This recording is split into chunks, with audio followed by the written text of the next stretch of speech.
আল্লাহ, মানুষ আগে গুনাহ করতো সপ্তাহে একবার, মাসে একবার। আল্লাহ, আমরা এখন 24 ঘন্টা গুনাহ করি। আল্লাহ আল্লাহ, মুখের গুনাহ, চোখের গুনাহ, হাতের গুনাহ, পায়ের গুনাহ, নিয়তের গুনাহ, গুনাহ আর গুনাহ, গুনাহ আর গুনাহ।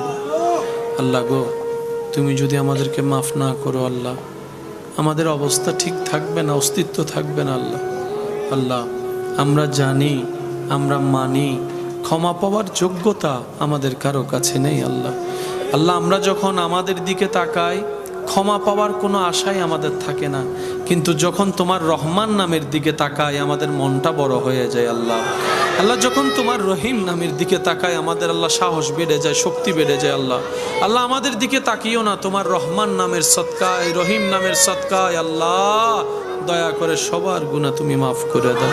আল্লাহর প্রিয় বান্দা হওয়ার ইচ্ছা আছে? আওয়াজ দিয়ে বলেন, আওয়াজ দিয়ে বলেন, আছে আছে। আল্লাহর প্রিয় বান্দা হওয়ার জন্য পিএইচডি পাস করা লাগবে, 10,000 কোটি টাকার মালিক হতে হবে।